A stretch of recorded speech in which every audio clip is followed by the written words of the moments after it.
connecting people, building communities, helping clients to build multi-generational wealth through real estate.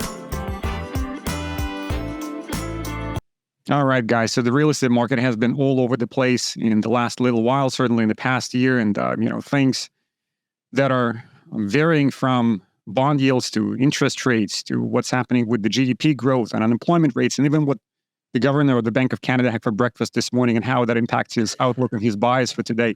All those things impact the marketplace, and it's very hard to tell where we are, and it's even harder to predict where the market is going. So for that reason, we are continuing with a series of conversations with experts in their fields. And today we're talking to a mortgage broker. His name is David Imler. And David, I'm going to pass on the microphone back to you so that you can introduce yourself to the audience. Hey, Vlad. Thanks so much for letting me join you today. I'm looking forward to our conversation. My name is David Imler. I'm a mortgage broker with Rock Capital Investments. I've been in the business for 12 years. Love doing what I do. Obviously, these waters, these days, there's never a boring moment. Fantastic. So, David, first off, everybody starts their career at some point, whether it's happening out of inspiration, desperation, depends on the personal circumstances. But I'm just curious how you started in your career as a mortgage broker. Yeah, one of my mentors in life said everybody's running to something or from something. And so my origination wasn't necessarily one of inspiration. I was a pastor actually at a local church, still actively involved in church, love doing it on a volunteer level. But I had 4 sons, and that necessity is the mother of invention. We had to figure a way to earn a little bit more of an income to raise 4 kids, and I had several options in front of me. I loved the aspect of my job in church work of serving people, of finding solutions, and mortgage work was the only one of the opportunities I had that didn't offer a salary. But I could see a lot of potential in growing a business that serves others in some of the skills that I have, and also would be rewarding to take care of the family. So I guess it was 12 years ago, or 13 maybe now, I made the leap. So that's kind of how I got in. And I had also dabbled in real estate investment as well, done some real estate projects, and was curious about financing and ways to make deals and all that kind of thing. So I got into the business through an investor, a guy that was a private mortgage lender and kind of taught me the ropes a little bit on the private side. And then I got a job, learned the A side of the business as well. And yeah, so kind of learned as I went.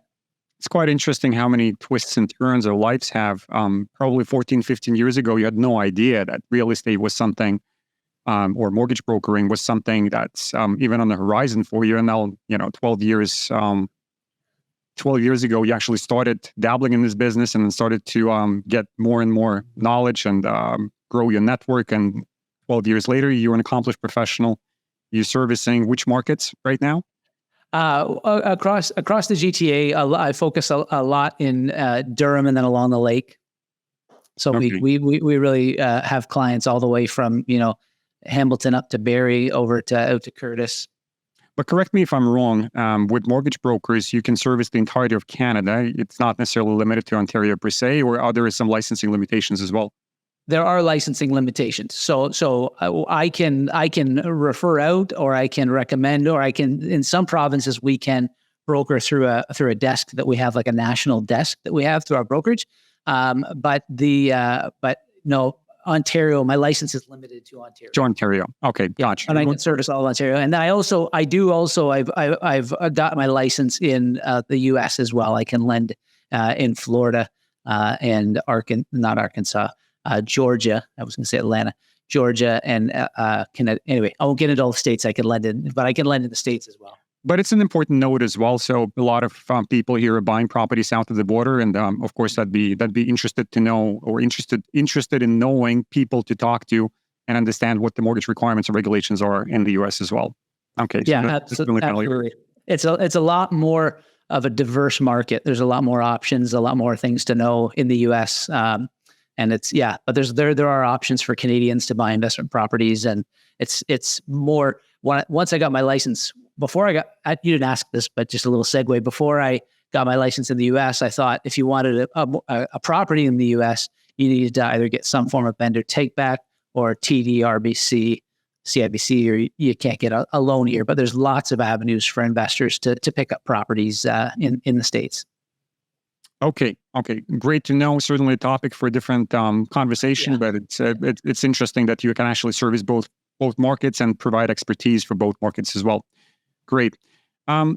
When we talking to people, it's very often that people feel very strongly that, well, I'm banking with CIBC or Royal Bank or TD, and therefore I have to go and actually get my mortgage if I have mortgage needs from the bank. What are the differences in your view between, say, getting a mortgage from a bank directly or shopping around and acting through a mortgage broker? So there's several benefits that I could rattle off that most people would be used to hearing, but the main one I would focus on is relationship. If you've got $5 million on deposit with the bank, I would say borrow through the bank all day long. You're going to have private banking. You're going to have they're going to have the attention as soon as you need it. You're going to get the best rates. If you're dealing through the bank, that's the best way to go. If the average Joe who's looking to buy their house, and I'm an average Joe, but I like goes in, that you're subject to staffing changes. You're never going to have a person at the bank that's devoted and interested in you. And I think the main benefit of a mortgage broker is we're devoted and interested in you. As a person, we're growing our own business. We're not looking to be promoted up through the ranks. We're here. We're staying here. I've been in the same place for 12 years. Been dealing with clients for 12 years. You've got my phone number. You've got access to my team, and we treat you like you have a private banker. And I think that's important. The other option. So that's one, and that's I would say the most important one. And the reason I say that is because I see I come across deals often where a banker didn't do their job properly for someone that just walked in off the street. And it's like a first-time home buyer, a young couple who is now traumatized that they can't close on a house because of, a job wasn't done. And we step in and we clean it up. But that's why I bring that up first. And then secondly, I think we're working for you. So I'm not trying to push the next greatest product on you. I'm getting to know you, your situation, and then what's best for you. And then I'm going to bat for you with a group of lenders. A bank at CIBC, RBC, whoever it is great, but they're looking out for their interests and they're going to place you with their money in their box that fits. And if they say no, then you have to go out and look other places. If we can't get it done at one place, we're only going to pull your credit once, and we can look all over the place. I shouldn't say all over the place, but we've got probably 40 different lenders that we're registered with that we can find solutions through. Okay. So those would be the two main things that I would focus on. The relational one as well, making sure that we're thinking of a long-term plan for you. Gotcha. So going back to your first point, it seems that if somebody can deal with a singular person at a bank and they have a lot of money on deposit, then the bank supposedly will provide a great service to them. At the same time, will they still be as competitive in terms of rates as what that same person would get by acting through a mortgage broker? So it depends on where things are at in the market. There was a time when our rates as brokers were always lower. The bank would always be trying to sell, but then the market share has increased to a greater degree of mortgage brokers. So the banks it's changed the industry as far as the amount of brokers that are in the industry now. The banks have to come out swinging to be a little more aggressive. So our rates will now be a little lower, not dramatically lower, but we can generally get lower rates. But again, it's not. It depends on what's going on in the market. There's certain seasons where the bank turns up, puts the foot down on the gas a little bit, and they want more business in the door, so they'll lower the rates ultra competitively. Like I think it was back in 2013, BMO came out with the first 2.99, rate. Don't we all wish we could go back to those days? And I remember thinking, oh man, this is aggressive. But it was going into quarter two, and they wanted good quarter two results and spring market results, and they went high. So there's different seasons where it gets increasingly like we'll be a little ahead, they'll be a little ahead. But for the most part, we can get better rates than are posted on the websites for sure. Right. And I believe that another factor that would help tremendously in this is the sheer volume of people that you have access to. You mentioned 40 potential lenders versus, say, a singular bank. Yeah. There's going to be a variety there, and certainly you increase your chances of getting a better rate if this is what you're after. If you're after a relationship with the bank and making sure that everybody there is happy with you, then for sure, one can act through a bank. But if you're after a better rate, then perhaps a mortgage broker is the only viable option, right? If you're looking for a better rate. It's definitely a great option. It's definitely a great option. And we have access to banks. So we lend through TD, Scotiabank. We lend through B2B Bank. We lend through HSBC. Is RBC an exception to that rule? I mean, are they working with mortgage brokers or only direct? So they don't work with mortgage brokers. They only deal direct. They are closing on HSBC. I believe they purchased HSBC. Right. So they will have that broker channel, but yeah, no, they don't deal with brokers as of right now. Okay, that's good to know as well. So, David, could you tell the audience and myself as well what types of lending instruments or mortgages are available to a typical buyer in today's marketplace? Maybe the most common ones, if there are dozens of them, but if there are just a handful, then perhaps we can quickly cover them all. Yeah. So just on a broad level, we could break mortgages into two different categories of insured mortgages and uninsured or more conventional mortgages. Insured mortgages are going to be less than 20% down. Conventional mortgages, 20% down or more. Products available. I mean, that's there's products available. Purchase plus improvement programs, and those can be. You could buy a house with $500,000 house with less than with 5% down and get money. Up to, I think it's up to $40,000 toward renovations. So a purchase plus improvements program is available. Too bad. Not to throw a monkey wrench into what you're saying, but too bad that the prices are not supporting those types of mortgages at all. I know. You could buy a 400 square foot condo maybe. So, yeah, exactly. So purchase plus improvements programs, and again, those are only for insured products, and that's So that there's home like second home programs. Some people think if you want to buy a cottage that you have to have 20% down. That's a neat thing to keep in mind is you don't. You can buy a cottage as long as it's 4 season with 5% down. If it's a 3 season cottage, it's going to be more like 10% down. Yep. So that's products that are available. The new to Canada programs, there's great new to Canada programs for people that are settling and looking to set up shop. It's if you have a good down payment and you're just getting here, it's easier and you might be able to do it faster than you might think.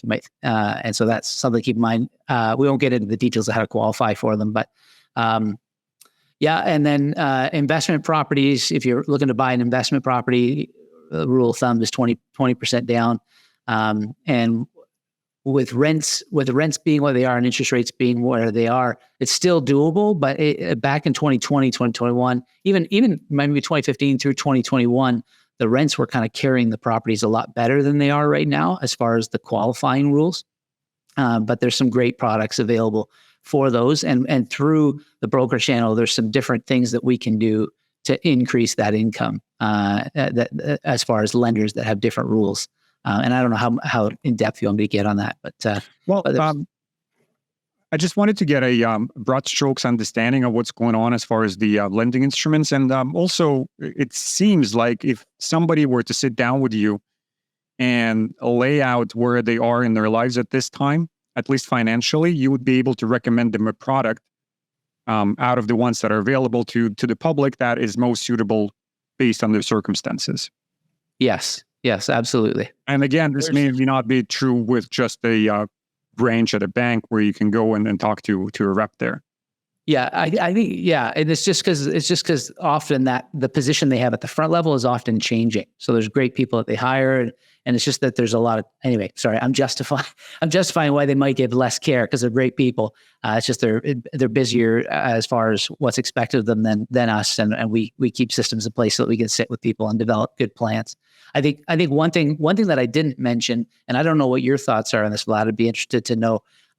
There are government programs where they'll match your down payment, and I don't typically offer those to clients, and it's a matter of opinion as to who I want to be my business partner, if that makes sense. And when I go into a venture, I don't like the idea of the government having a joint interest in my house. It's not a conspiracy or anything like that, but I just think it's not a fair trade for the value because of all that I'm going to put in. So that's I'm not if it gets you into the house and it gets you so that you're not bouncing around from rental to rental, because we found out during the pandemic that people decide they want to sell houses last minute, or there can be instability for renters. So I don't want to discourage anyone from doing it, but just really, I recommend that one very cautiously. So just if anyone's thinking of going into a government sponsored program, just take extra care that you're talking to a professional and fully understanding all of the implications of signing a contract with the government. Right. So that's great to know that this option is still available. I certainly read about it a couple of years ago when it came out. I haven't encountered anybody who actually used it, but it's great to know, right, that the government can chip in and become your equity partner in a house that you're planning to buy, especially given prices in certain regions of Canada like BC, Ontario, where it's completely out of control. Earlier today, I was talking to a few homeowners, and in the area where I live, typically home prices don't go past 2.5 million, but as of late, things like 4.5 and 4.7, even 4.8 from last week started resurfacing for new builds. And people literally don't understand what's going on. And when an average folk stops understanding what's happening with prices, like it just seems to be completely out of control for them, something is up. So what I wanted to ask you is this. Just about a year ago, we were at a quarter point with the interest rates. Now we're at 5%. It seems that the Bank of Canada is sticking to their guns with regards to the inflation rate targets of 2%, and they're not budging them. And there were some voices are saying maybe the target is too aggressive. Maybe we should try and stick to 3% instead. The bond yields are pushing 4% at this point for 5-year Canadian bonds. And of course, that's going to have an impact on 5-year fixed rates. So I really wanted to talk a little bit about that. Where we were a year ago, where we're now, and where we're headed. Even if it is, not possible to predict what's going to happen in 6 months with any degree of accuracy, but at least we can say, okay, our outlook for the next 30 to 60 days, which seems to be within reach, is X. So I would love to have that conversation. I would love to hear your opinion on where you think the market is going, and where we started as well. Yeah, great question. I think as far as where the market's going, I think we have an election coming. Like there's already, as far as potentially in Canada, potentially in the US. And I think one of the few cards that there are to play is some downward pressure on the rates. But getting inflation under control, it's like, again, I think the US just released the 10-year bond yield in the US, or the treasury yield in the US, has a strong impact on what happens with our market as well. And they just released, a 3.7, where I think they budgeted for was it 3.6. They just today they released, it came in a little higher than the inflation numbers came in a little higher than they anticipated. So they've put potentially hiking the rate again back on the table before the end of the year. So there is a potential quarter point hike coming in the US potential, but it feels very speculative. I mean, it's the inflation numbers are propped up by higher interest rates as well. And then there's the instability in the world with various, wars going on, and Russia and Iran, Russia and Saudi Arabia joining together to raise oil prices. There's a lot of moving parts. So I think we will see a slight increase in the next 30 to 60 days. But with the election coming, I do think there's a tendency for something to happen when there's a change of guard, and for the rates to come down. So at some point, I think it's a little speculative on my part, but I do think because inflation, because of the numbers they came out with today, we'll probably see a little bit of a raise in the next 30 to 60 days. And we saw a spike in the 5-year rate this week by 20 basis points. I just got notices yesterday from lenders that the 5-year went up. And I think there's a few things I'm still trying to digest as far as articles I've been reading as to what caused this one. But it's often to do with supply and demand in the bonds.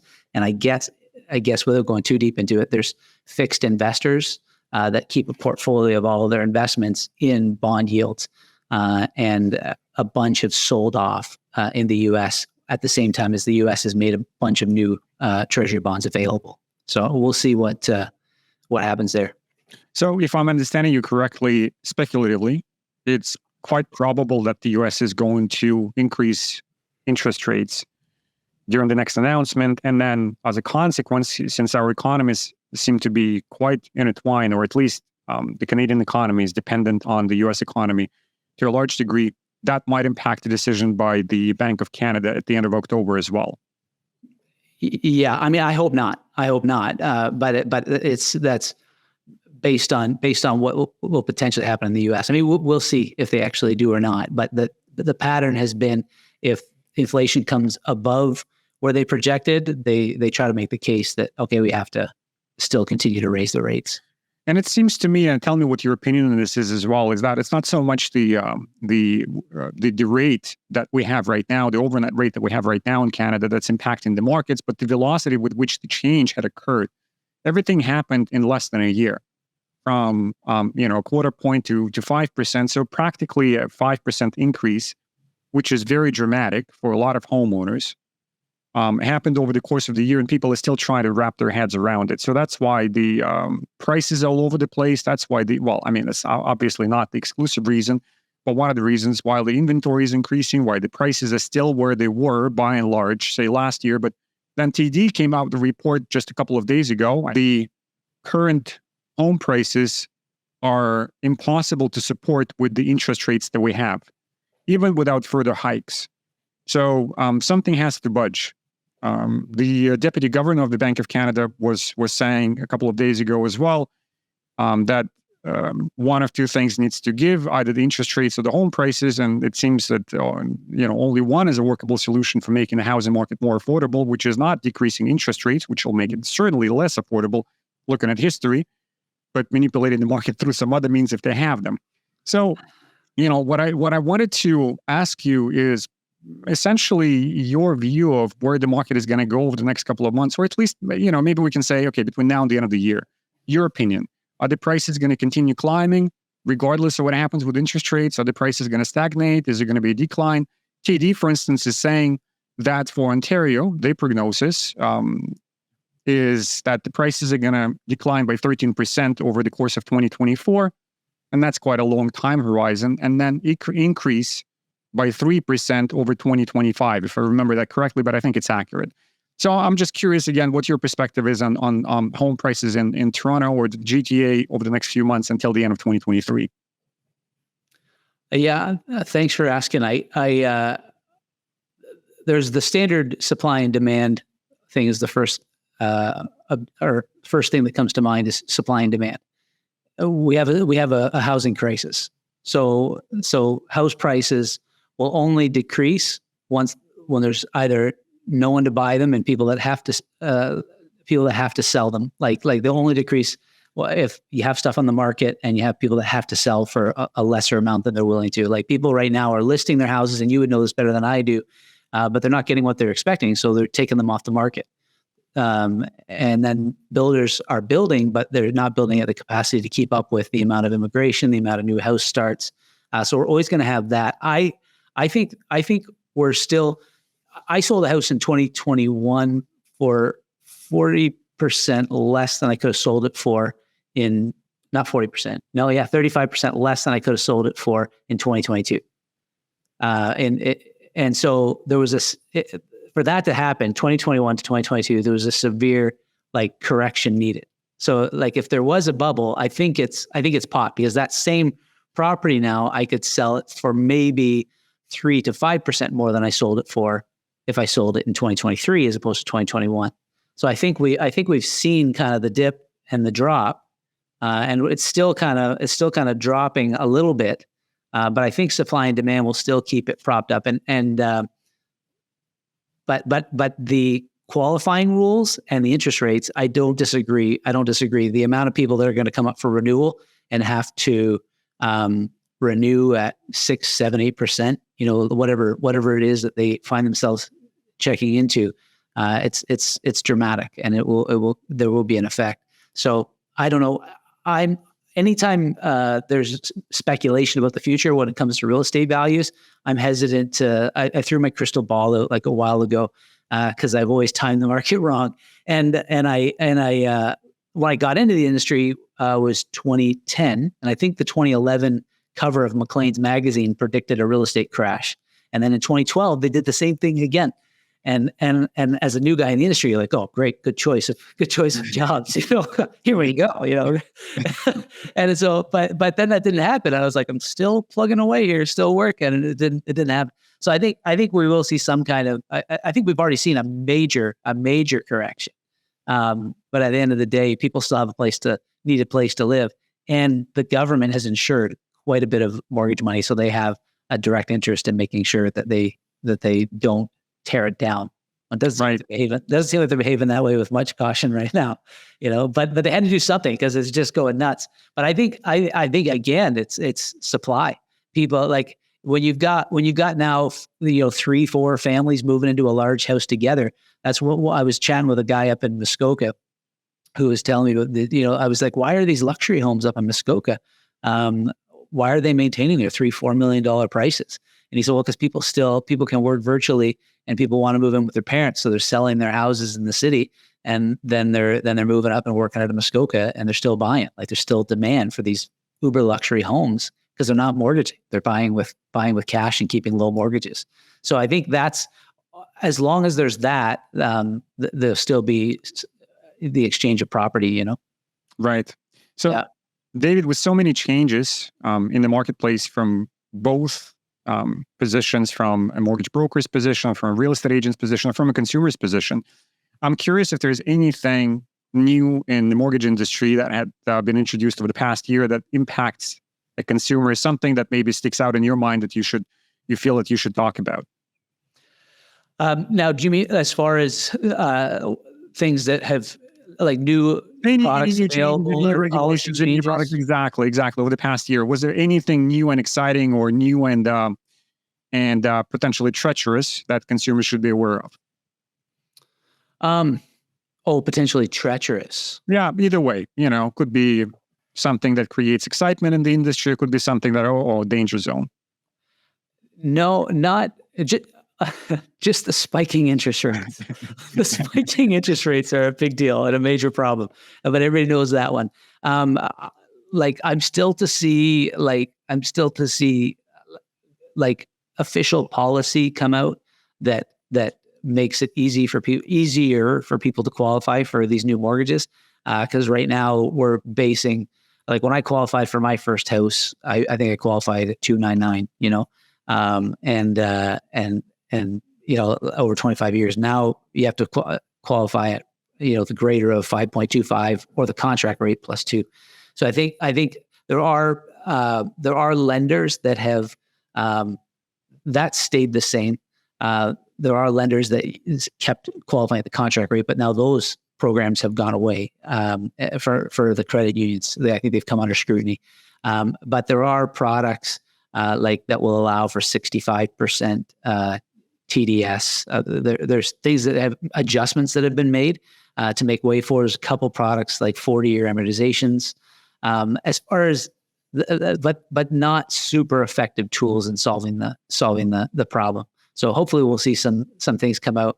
I haven't seen any major red flags or changes by lenders. I think one thing I would always watch out for now is just the collateral charge when a lender tries to take more of your equity on the registration than the borrowed amount. So we just had a client get approved for, either buying a $1.2 million house. They have a $350,000 first mortgage, and the lender tried to register for $1.2 million. And they do that, and they'll sell it like, okay, we want you to do this so that if you want a line of credit, we can get it to you easily.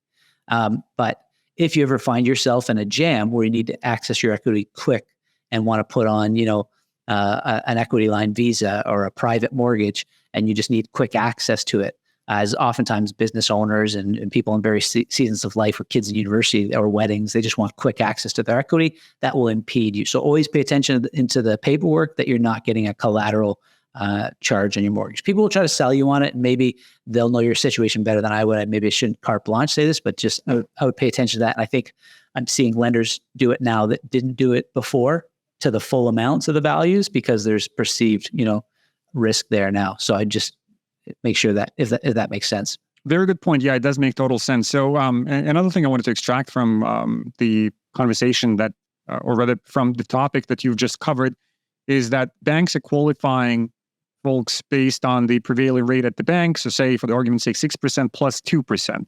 So the qualification is really at 8%, which is a great segue, or this topic is a segue into my next question. What are some of the things that consumers, when they try to qualify for a mortgage, should be mindful of, and they often forget? And it would seem to me that this would be one of the things, right? What am I going to be qualified against as far as the mortgage rates when I'm submitting my information? Maybe there is something else, but I wanted to ask you, is there anything else other than just being mindful that it's whatever rate is offered plus 2%? Are there other things that consumers are often forgetting when they're trying to go through the qualification process? So no, having the contract rate plus 2 is a big one. Keeping that in mind. And then if you're buying over like an insured mortgage, so I guess in your market, you're not dealing with anything under $1 million anyway. But if you're buying with less than 20% down, you can only amortize over 25 years. If you're above, you can do 30 years. So I think that's something to keep in mind. Can we stay on this topic for a second? Yeah, sure. I'm sorry.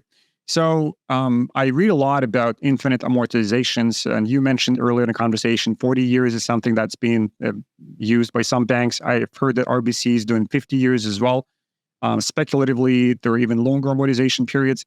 So I'm just curious to what extent, first of all, it's helping the issue instead of kicking the can down the road, which it seems that this approach is designed exactly to do that, not deal with the issue now, but deal with the issue later. And certainly it's not benefiting the consumer in the long term. Mm-hmm. And secondly, are there any regulations that are coming in place to curtail that and say, okay, no, 30-year amortization is it. You cannot extend it beyond that. Do you know anything about that? So no, right now, I don't believe any bank is allowed to do 40. I think there's talks of it. We have lenders that are not banks. They're not regulated by the Banking Act that will lend for 40 years, do 40-year amortization.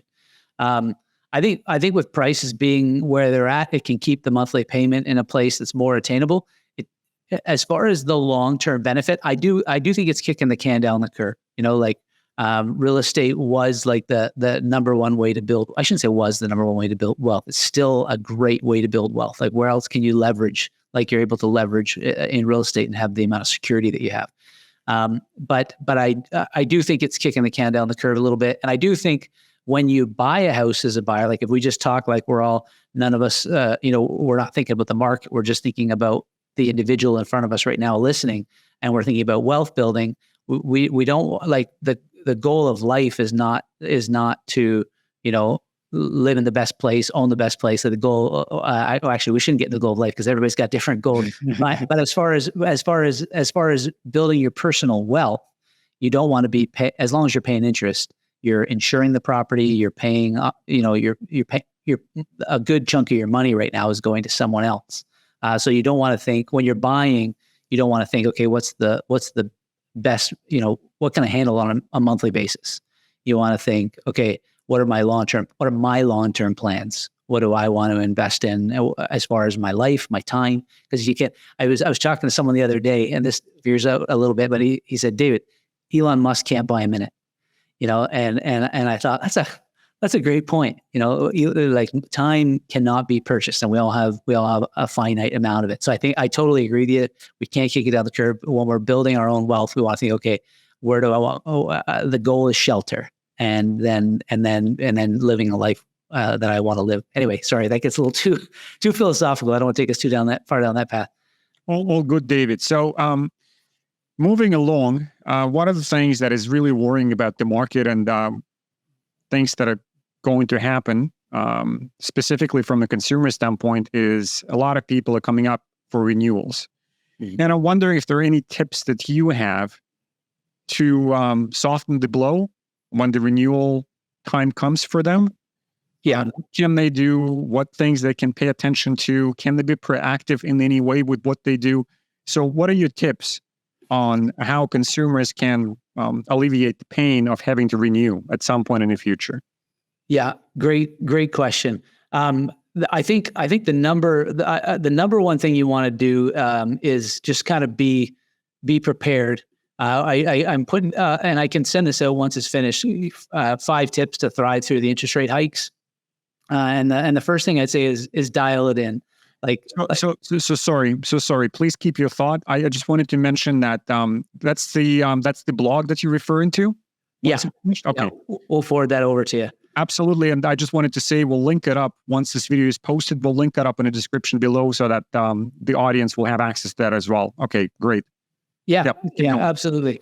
So I as you're getting ready, the first thing I'd say is dial it in. Like, make sure that you have a clear map of all of your expenses, of everything that's going on, like full view of everything. A lot of people do. A lot of people don't. A lot of people are running by the seat of their pants. Make sure that you know what's going in, what's coming out prior to, and not like a month prior to. Like right now, we know rates are hiking. We know change is coming. Dial it in, and then cut the fat. Like, figure out where you can save, how you can downsize various costs, because it's going to. It is what it is. Rates are higher. Payments are going to be higher. So if you have to make cost cuts, make cost cuts. For some people, that means the grocery bill. For some people, that means they're not going to Coachella. It varies in that. But I think definitely do that. And then I think too, if simplify debt. If you have a debt situation like where you have mortgage debt and you have other debt and it's kind of building up on you, like, think about there's got to be a way forward in all this to prepare for, like, in all these changes we're making. They're not permanent changes. The rates historically spike and then come down and hang out between 4% and 6%. We had a season of unfair rates. We could say now it's unfair that they're so high, but we had a season of unfair rates. So treat this like it's the new normal, but make changes that you need to make to simplify debt. So some of that, be prepared to, if you can, roll it into your mortgage. If you can't qualify for it, I'm getting ahead of myself. Let me keep going. The simplify debt, partner up. Some of this is cost sharing or cost cutting ideas. Partner up where you can save money. Ride share. Buy a cow with somebody. I'm thinking that way. Because I got 4 sons and one of them's gone on the carnivore diet, and I'm like, every time I buy steaks, they're all gone. I'm like, who's my steaks? We're gonna buy a cow. Yeah, that's right. Gonna buy a cow. But there's different ways, like, to get creative. I know people that are getting involved in community gardens. I think too, in this time, it can kind of be a little all-consuming, but it's a great time to build great friendships as well. And rather than trying to play your cards close and be like, oh no, I don't want anyone to know that I got a front, like, build great friendships and as you're sharing rides and doing life together to, do community. Life is better that way. Yeah. Life is better that way. Share whatever you're carrying with the community. And it makes for a stronger community. We can, shake our fists at the sky and be like, it's not fair. Or we can be like, no, this is what it is. And I'm going to thrive through it, and then I think build the dream. I think and these are all not mortgage things, but I think there's necessity is the mother of invention, right? I came to a point where I had 4 kids, wasn't making enough money, and I had made some business decisions that got me in a hole, and rather than spin out and throw it away, I took the time to change gears a little bit. So to think, okay, like what are some things we could do to maybe start building that side hustle? Maybe I'm gonna keep working where I'm working so that I qualify, but I'm also gonna start doing a side hustle so I can start putting more cash on my mortgage and use this time to thrive in rising interest rates rather than to be like, oh, we gotta let this determine. That's kind of on a and I kind of skimmed right through it, but that's kind of on a human level as far as the numbers and so on go. The bank is if you've paid your mortgage, the bank's not going to go and reassess and make sure that you can afford your mortgage. As of right now, the process has been to just send out the offers, and you want to be thinking you're married to the home, you're dating the rate. So the rate is just for a season. So when the time comes, like reach out to a professional and ask for some thoughts on what they think you should do as far as 1 to 5 year term. Sometimes, people like Vlad and myself have our ear to the market more than the average Joe. So reach out and say, hey, like, where are we at in the market, and what do you think I should do? Because you may want to lock in, depending on what they're offering. If they're offering you 4.5%, then you're going to just take it. If they're offering you 6.5%, I've heard offers of 8.5%. Like, you just want to make sure that you're not just signing anything over. But don't worry, they're not going to requalify if you've lost your job. If you're going through times where we don't qualify like you used to, they're gonna sign back. But before you sign back, I would definitely have a conversation with a professional, get an assessment, and see maybe some options that you have going forward. If you're already in a space where you're in a variable and you're currently like sinking, definitely reach out to a professional, have a conversation. There are options, and you can make changes to move your debt together, or there's just ways when you have home equity to make changes that you might not think you have. Gotcha. So it seems to me that one of the key considerations when it comes to obtaining a mortgage or any sort of a credit product from a lender is a credit score. Mm-hmm. And I'm just curious, how would a credit score fit into this whole conversation about renewing a mortgage as well? So, everything else being equal for a person, and say they taken into account everything that you mentioned just now, which were great points. And for person A, their score is at 600. For person B, their score is at 900. At the renewal time, how that score disparity will affect each individual A and individual B. Will there be a difference in rates that they get, or one will get approved and the other will not? One will get approved with an A lender, the other one will have to go to B lending or possibly private lending. So just wanted to ask you that, because this is kind of what's at the forefront when people are thinking about mortgages. Mm-hmm. And then really in many people's minds, mortgages equal credit rating, essentially, your credit rating. Is it so? So if they start looking, it is. If they start looking, it is. I don't believe the bank, as long as mortgages are paid and in good standing, as far as I know, they're not doing a full credit assessment again. That could have changed or may change. I haven't heard of it changing yet, but I could be wrong there. My understanding is if the file's good, they'll send out the renewal and they'll be wanting to keep you on file as long as you've been paying. If they do look, yes, absolutely. If your credit is below 650, it's going to raise some flags. But below 600, you're into a different space of lending. I break lending up into A, B, and C buckets. A would be traditional lending, 650 plus beacon, 39, 44% GDS, TDS. That's like our ratio of if I make $100,000 in a year, $44,000. My obligations can't be beyond $44,000. So that's kind of where it is in the A side, and that's going to be 750 and up, and they've even gotten into more like 700 and up. So it does impact. And then below that, you get into kind of your B lending, which would be, and it doesn't need to be called B lending.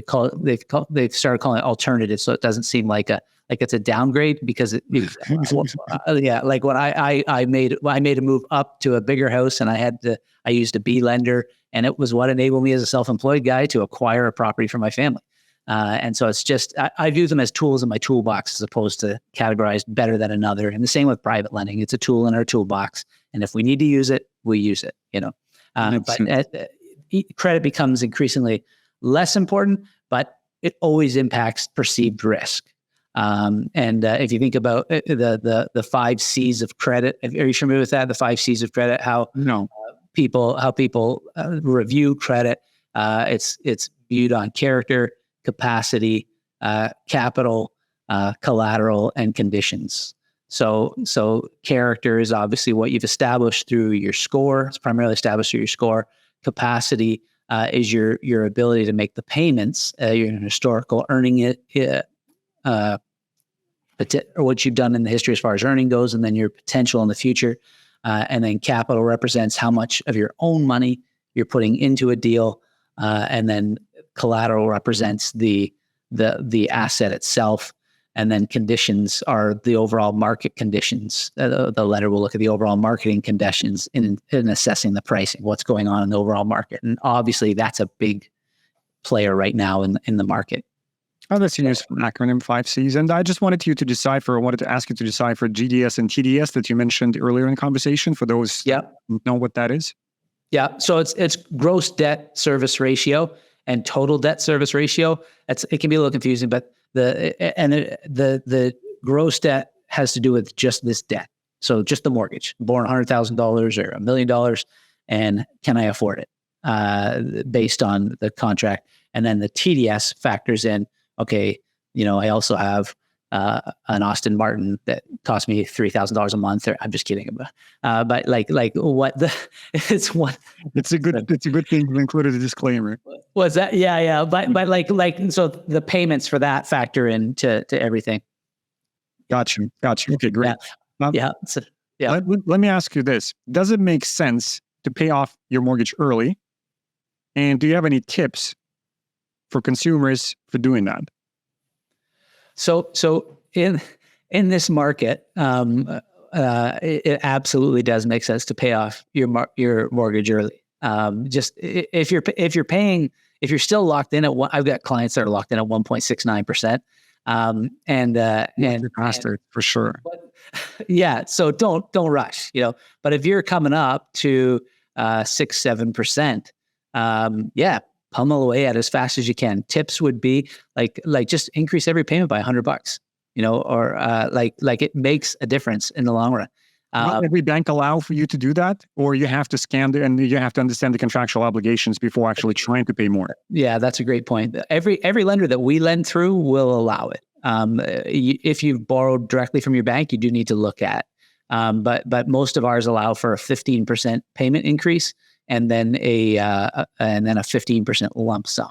So I think it absolutely does make sense to pay off your mortgage early. In the current market, a great thing to do for investor-minded clients is to get in a product like a Scotia Step or a Manulife One or an MCAP Fusion. They're all products that, as you pay down your mortgage, allow you access to it as a line of credit. So that still gives you the liquidity. And so if you're investment minded, like if you want simple life and you want to go to work, come home, pay off your mortgage one day, travel the world for the final twilight years, like just chip away at it, pay it down as fast as possible. If you want to grow an investment portfolio and you have other aspirations and you want access to liquidity, I would get into a product like that, but I'd still put pedal to the metal on paying it out. Yeah. So another one is to get into accelerated biweekly payments. If you're not there already, it increases your payments and it gives you basically 2 extra mortgage payments a year on your mortgage. So it speeds it. Yeah, that's a simple one that everyone knows, but it's a good one to keep in mind. Awesome. Lots of super useful information, by the way, that you're sharing with the audience. Now I wanted to shift gears a little bit, and I wanted to talk about what's going on kind of behind the scenes in your world. Stuff perhaps that average homeowners have no idea about, and yet it's a very challenging part of your job. So maybe you can share something like that. Behind the scenes, we're having a really hard time getting people into homes, getting people approved for things, getting exceptions. The relationships with our lenders are more important than ever as far as getting exceptions and that kind of thing. So there's a lot of that's presented quite a challenge. We've had a number of down to the wire closings in the last little bit. We've gotten it done, but so it's gotten trickier in this market to get people approved. One thing too is a challenging thing when homeowners, when people decide. I'm working on a file right now where a guy decided to sell his house and buy another house, but he bought the house first and then waited to sell his own. And then by the time he waited to sell it, we had 2 Bank of Canada interest rate hikes, and he had to drop his price by 25 to 50,000. I think he dropped it by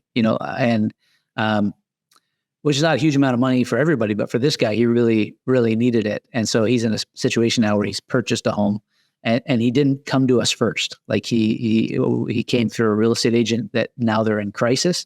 And so I think one of the challenges behind the scenes that we face is when we see people make moves without really comprehending clearly what they're doing, the plan that they're like, yeah, oh yeah, I can get a house. It's like a house. Owning a home is not like an entitlement of being, living in Canada. It's like there's a process. It's definitely a privilege, and everybody has the right to pursue it. But it's like you want to pursue it with a clear mind and with understanding of the path you're taking to get there. And so when people go out and still expect to be able to sell or buy at the same they used to be able to, I think that's proven to be a challenge. It kind of doubled our workload in some aspects. We're still getting stuff done. It's just it's just something to be aware of. And I guess everybody, you hope everybody understands that, but do all your due diligence with a professional, like with someone like Vlad, before you go out and make offers and decide to sell your house. Like make sure you meet with us and come up with a plan, because that presents significant challenges behind the scenes. Thank you. Yeah, I mean, it shows up above water as well. Everybody knows what's going on as far as in the transaction, but people being slow to get documents together too. Like, do the work, get all the stuff together, because even though it's annoying, it's far better than losing $100,000 deposit on a property that you purchase. So on that note, you mentioned that the number of closings that are difficult right now has gone up. And I'm not sure whether it's gone up over the past year, or maybe this is kind of a record difficulty over the course of your career. But here is what I wanted to ask you. Perhaps there is one occurrence that really sticks in your mind, as in, yes, I'm so proud that I got that done.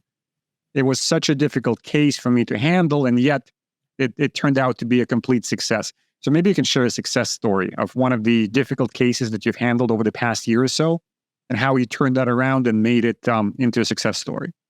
Yeah, absolutely. I think two come to mind on different levels. One was a first-time home buyer and couldn't get into a home, and actually worked at a bank. And we put together an overall strategy for their debt.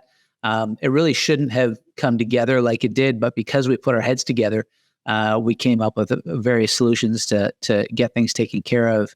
And they had 4 boys like I do, and it was just a real privilege to put together a strategy that dealt with their debt and then got them into a home. So that was awesome. And then on this another level, we had a developer that was kind of mid-project, and nobody would fund the deal for him, or at least the current office he's working through didn't see the potential in it. And we came in and saw the potential of a finished project, and believed in, like, got to know the 5 C's about this individual, and were comfortable enough to fund the deal. He got his project built.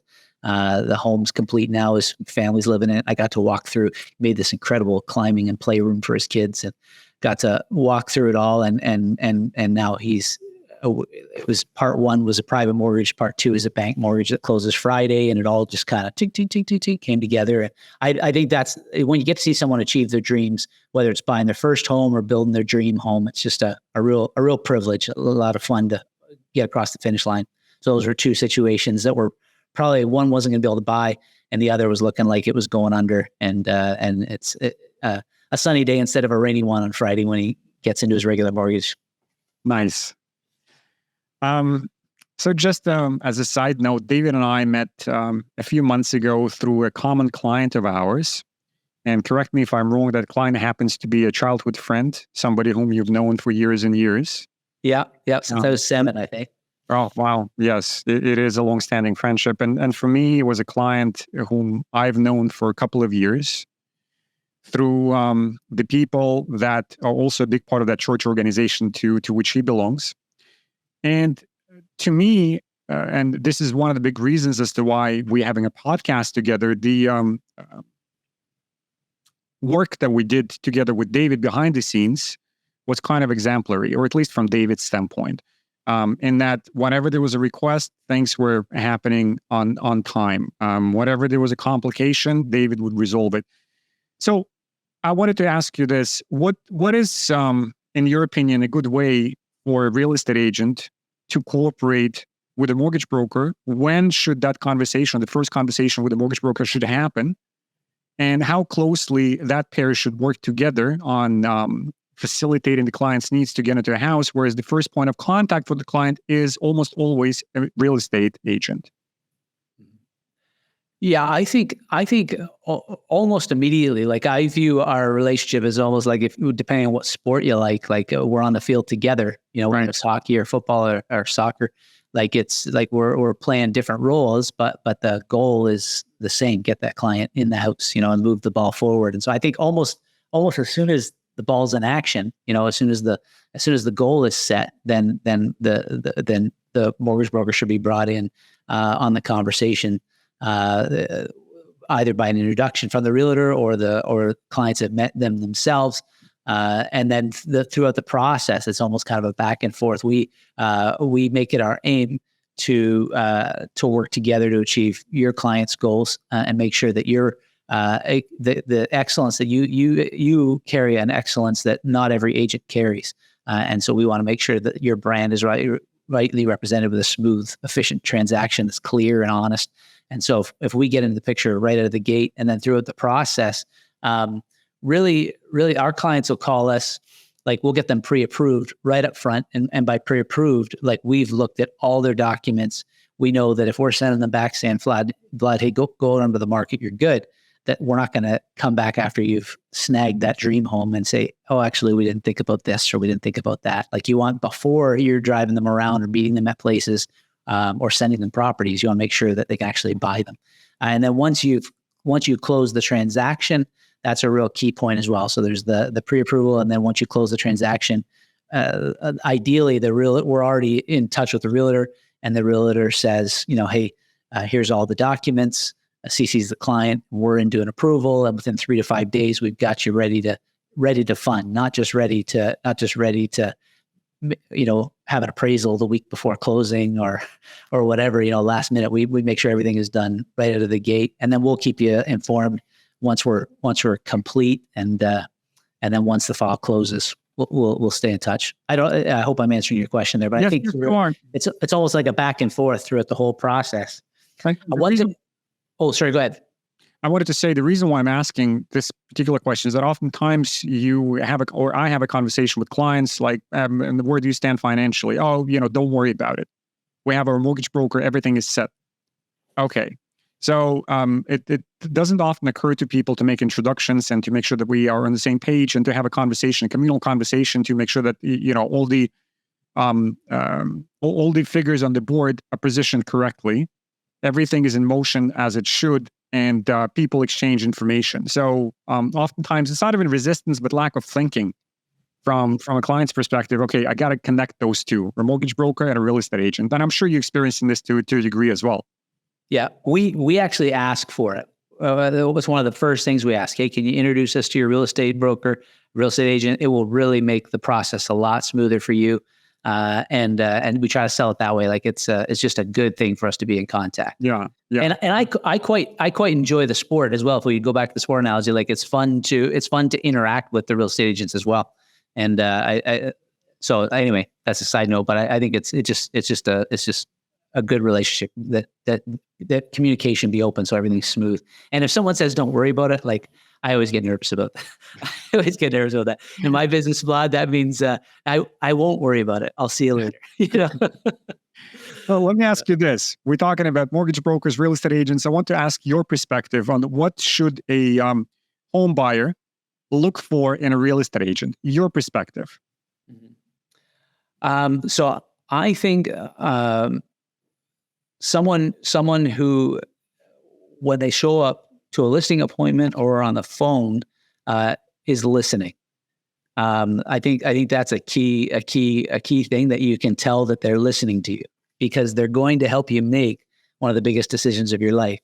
And you want to make sure they're listening to you, because it's going to be a process where you need someone that listens. I think too, someone, for me, someone that's connected in the community and that's committed to it, that you can tell by their demeanor, by their branding, all that they got on the go, that this is their career and that they're committed to it. Because people that are committed to and focused on being a real estate agent are networked in the community.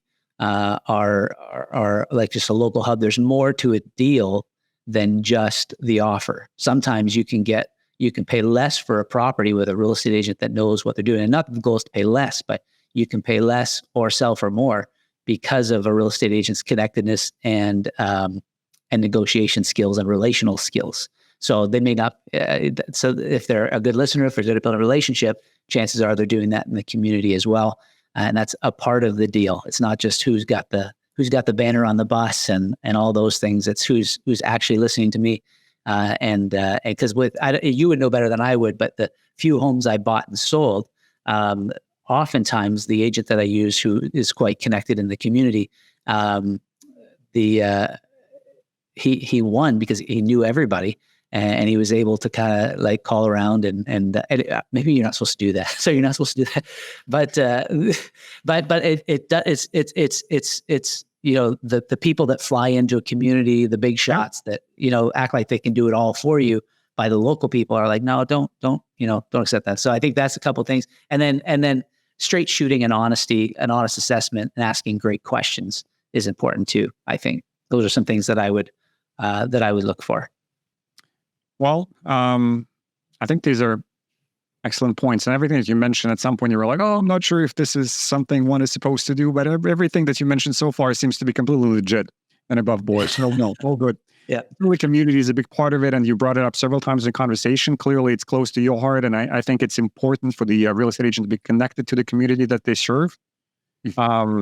As much as it is important for you to be connected to the communities you serve. So this is a service business. And of course, that's a huge part of the success in any transaction.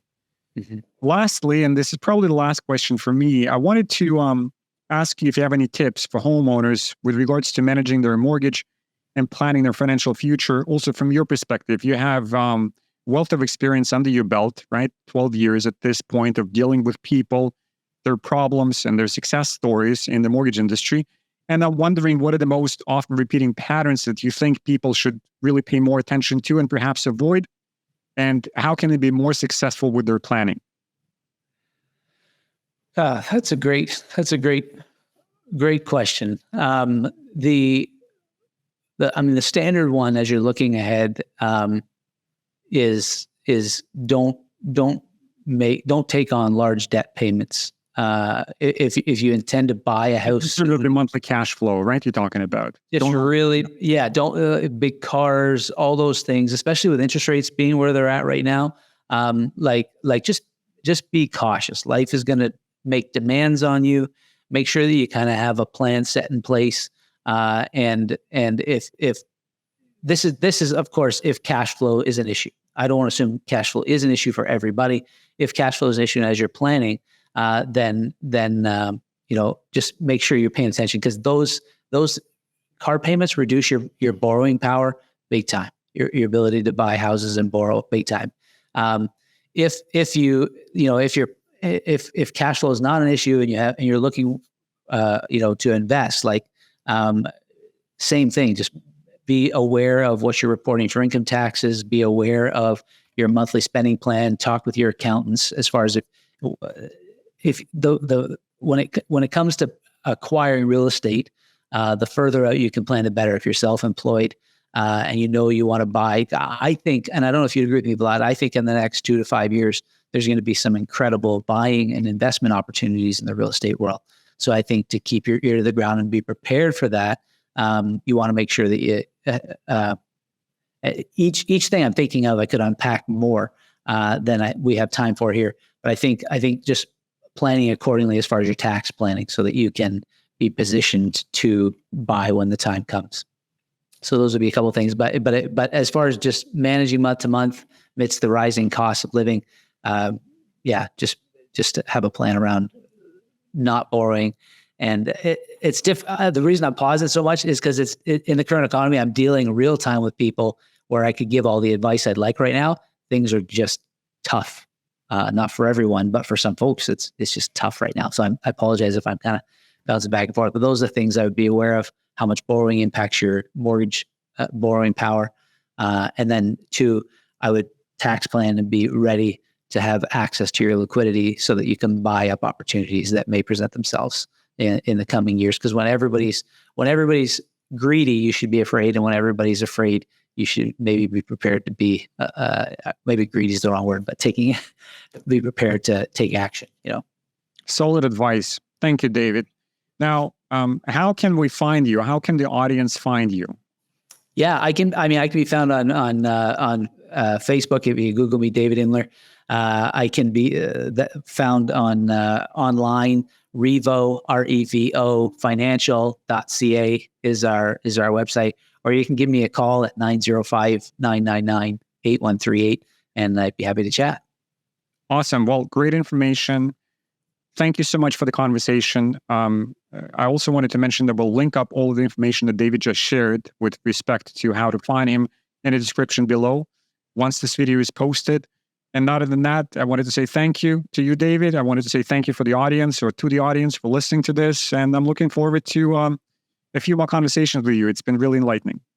Absolutely. Thank you, Vlad, for having me. And I just want to say I've had the opportunity to work with Vlad, and I would highly recommend him as an agent. He's exactly what I would look for in an agent, and I just want to give him a shout out there. Thank you. Talk to you. Connecting people, building communities, helping clients to build multi-generational wealth through real estate.